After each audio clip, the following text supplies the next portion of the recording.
ഏതോ ജന്മകൽപ്പനയിൽ ഏറ്റവും പുതിയ എപ്പിസോഡിലേക്ക് എല്ലാവർക്കും സ്വാഗതം. അപ്പോൾ നമ്മുടെ ശ്രുതി അടുക്കളയിൽ ജിലേബി ഉണ്ടാക്കിക്കൊണ്ട് ഇങ്ങനെ നിൽക്കാൻ കേട്ടോ. അപ്പോൾ അവൾ അശ്വിൻ പറഞ്ഞ കാര്യത്തെക്കുറിച്ച് ഇങ്ങനെ ആലോചിക്കുകയാണ്. അതായത് അവളെന്തോ തെറ്റ് ചെയ്ത പോലെയാണ് അവൻ്റെ വർത്താനം. അപ്പോൾ ഇവളെങ്ങനെ പറയുന്നുണ്ട്, ഓ ഇനി ഷ്യാമിനെ കുറിച്ചുള്ള എന്തെങ്കിലും കാര്യം അശ്വിൻ അറിഞ്ഞത് കൊണ്ടാണ് എന്നോട് ഇങ്ങനെയൊക്കെ പെരുമാറുന്നത്. ഞാനിത് ഇപ്പോൾ എല്ലാവർക്കും ഇതിനുള്ള മറുപടി ഞാനിപ്പോൾ കൊടുക്കണോ അതോ കൊടുക്കണ്ടേ? എനിക്ക് ഒന്നും പിടി കിട്ടുന്നില്ലല്ലോ. ഞാനിപ്പോൾ എന്താ ചെയ്യുക? ഇനി എല്ലാ തെറ്റും ഇനി എൻ്റെ നേരെ തിരിയുമോ എന്നൊക്കെ അവളിങ്ങനെ ടെൻഷൻ അടിച്ച് ഇങ്ങനെ നിൽക്കാൻ കേട്ടോ. അവളപ്പോൾ ആ ടെൻഷനിടയിലും ഇങ്ങനെ ജിലേബി ഇങ്ങനെ ഉണ്ടാക്കിക്കൊണ്ടിരിക്കുകയാണ്. അപ്പോൾ മനോരമ ഇതിങ്ങനെ കണ്ടുകൊണ്ട് വരികയാണ്. അപ്പോൾ അവൾ പറയുന്നുണ്ട്, ഈ കുട്ടിക്ക് എന്താ വല്ല ഭ്രാന്താണ്, ഏത് നേരം നോക്കിയാലും ഈ ജിലേബി ഉണ്ടാക്കലാണല്ലോ ഇവൾക്ക് ജോലി.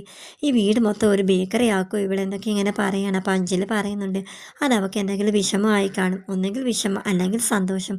അവൾക്ക് എന്തെങ്കിലും വിഷമം സന്തോഷമൊക്കെ ഉണ്ടാകുമ്പോൾ അവൾ ഏത് നേരം ജിലേബി ഉണ്ടാക്കും, അത് നമുക്ക് അറിയാവുന്ന കാര്യമല്ലേ എന്നൊക്കെ. അപ്പോൾ മനോരമ പറയാം, അതൊക്കെ അവിടെ വീട്ടിൽ, ഇതൊന്നും ഇവിടെ പറ്റില്ല എന്നും പറഞ്ഞ് അടുക്കളയിലോട്ട് പോവാന്ന് കേട്ടോ. അവിടേക്ക് നമ്മുടെ എൻ കെ ബായ് കടന്നു വരുന്നുണ്ട് കേട്ടോ. അപ്പോൾ എൻ കെ ബായ് പറയുന്നുണ്ട്, കല്യാണത്തിൻ്റെ വീഡിയോ കിട്ടിയിട്ടുണ്ട്, ഞാനത് പെൻ ഡ്രൈവിലോട്ട് ആക്കിയിട്ടുണ്ട്, നമുക്കത് എല്ലാവർക്കും കൂടി ഒരുമിച്ച് കണ്ടാൽ എന്താ, എല്ലാവർക്കും നല്ല ജോളിയായിട്ട് ഇരുന്നൂടെ എന്നൊക്കെ പറയാം. അപ്പോൾ മനോരമ, ആ ശരിയാ, നമുക്ക് കാണാം, എൻ്റെ സാരി എനിക്ക് നല്ലോണം ഒന്ന് നോക്കണം, അടിപൊളിയായിട്ട് അന്ന് ഞാൻ ഒരുങ്ങിയതല്ലേ എന്നൊക്കെ പറഞ്ഞ് എല്ലാവരും ഹാളിൽ ഒത്തുകൂടി ഇരിക്കുകയാണ് കേട്ടോ. അശ്വിനൊഴികെ ബാക്കി എല്ലാവരും വീഡിയോ കണ്ടുകൊണ്ടിരിക്കുകയാണ്. അപ്പോൾ നമ്മുടെ മനോരമയാണെങ്കിൽ പരിഭവം പറയാൻ തുടങ്ങി, ഓ എന്നെ അധികം ഒന്നും കാണിച്ചിട്ടില്ല എൻ കെ ബായ്, എന്നോട് എന്തായാലും ഇങ്ങനെ ഒരു ചതി വേണ്ടായിരുന്നു. പ്രീതിയുടെ അമ്മയും അച്ഛനും എല്ലാവരും നിറഞ്ഞു നിൽക്കുകയാണല്ലോ, അമ്മായിയൊക്കെ, ഞാൻ മാത്രം ഇല്ലെന്നും പറഞ്ഞിട്ട് അവൾ പരിഭവം നടിച്ച് ഇങ്ങനെ മുറിയിലേക്ക് പോകാനുണ്ട്. മുത്തശ്ശി അപ്പോൾ പറയുന്നുണ്ട്, മനോരമയാണെങ്കിൽ എന്തൊരു നല്ലൊരു കാര്യം നടന്നാലും എന്തെങ്കിലും ഒരു പ്രശ്നം ഉണ്ടാക്കിക്കൊണ്ട് അവൾ ഇരിക്കും, ഇനിയിപ്പോൾ ഇത് സമാധാനത്തോടെ ഇരുന്ന് എങ്ങനെ കാണാനാ, ഞാൻ മുറിയിലേക്ക് പോകാമെന്ന് പറഞ്ഞ് മുത്തശ്ശി എണീറ്റ് പോകാൻ കേട്ടോ. അപ്പോൾ ശ്യാം പറയുന്നുണ്ട്, എനിക്ക് ഭയ അതെന്താ എന്നാൽ അത് ഓഫാക്കി വെച്ചേക്കാം, നമുക്ക് പിന്നെ ഒരിക്കലും കാണാമെന്ന് പറഞ്ഞ് ടി വി അങ്ങോട്ട് ഓഫാക്കുവാണ്. അപ്പോൾ പ്രീതിയാണെങ്കിൽ അമ്മ ഇങ്ങനെ പെരുമാറിയാൽ അവൾക്ക് ഒത്തിരി വിഷമം. അപ്പോൾ അവൾ ജിലേബി ലഡുവൊക്കെ എടുത്തുകൊണ്ട് മനോരമയുടെ മുറിയിലോട്ട് പോവുകയാണ്.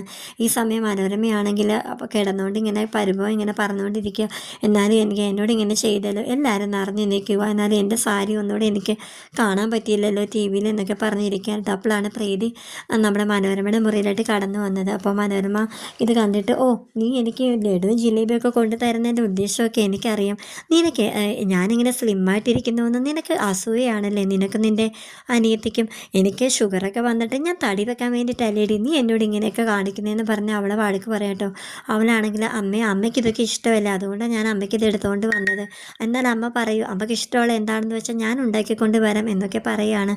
അപ്പോൾ മനോരമയാണെങ്കിൽ അവളോട്, എനിക്കൊന്നും വേണ്ട, നീ ഒന്ന് ഇവിടുന്ന് പോയി തന്നാൽ മതിയെന്നും പറഞ്ഞുകൊണ്ട് കഥ കടക്കാൻ കേട്ടോ. പ്രീതിയാണെങ്കിൽ കരഞ്ഞുകൊണ്ട് പുറത്ത് നിൽക്കുക. ഇതാണെങ്കിൽ ആകാശം ശ്രുതിയും ഇത് കാണുന്നുണ്ടായിരുന്നു. ശ്രുതി അപ്പോൾ പ്രീതിയെ കൂട്ടിക്കൊണ്ട് പോയിട്ട് പറയുന്നുണ്ട്, എൻ്റെ ചേച്ചി എന്തിനാ ഇങ്ങനെ കരയുന്നത്, നമുക്ക് മനോരമാൻ്റെ സ്വഭാവം അറിയാവുന്നതല്ലേ, പിന്നെ എന്തിനാ ഇങ്ങനെ കരയുന്നത്, സാരമില്ല, നമുക്ക് നല്ലൊരു ഫുഡ് ഉണ്ടാക്കി മനോരമാറ്റിക്ക് കൊണ്ട് കൊടുക്കാം, അപ്പോൾ കുഴപ്പമില്ലല്ലോ എന്നൊക്കെ പറഞ്ഞ് അവർ രണ്ടിനും കൂടെ അടുക്കളയിൽ കയറി മനോരമയ്ക്ക് വേണ്ടിയിട്ട് സ്പെഷ്യലായിട്ട് എന്തോ ഉണ്ടാക്കാൻ കേട്ടോ. അപ്പോൾ ഇതിൻ്റെ മണം മനോരമ കടിച്ചിട്ട് മനോരമയാണെങ്കിൽ, ഓ ചേച്ചി അനിയത്തെയും കൂടെ എന്തോ ഉണ്ടാക്കുന്നുണ്ട്, ഞാനിവിടെ വിശന്നിരിക്കുകയാണ്, എന്തായിരിക്കും എന്നും പറഞ്ഞുകൊണ്ട് ഇങ്ങനെ നോക്കുകയാണ് കേട്ടോ. എത്തി പ്രീതി അപ്പോൾ പറയുന്നുണ്ട് കേട്ടോ, എന്തായാലും മനോരമാൻ്റെ ഇത് കഴിക്കുമോ ഇല്ലയോ എന്ന് അറിയില്ലല്ലോ എന്നൊക്കെ.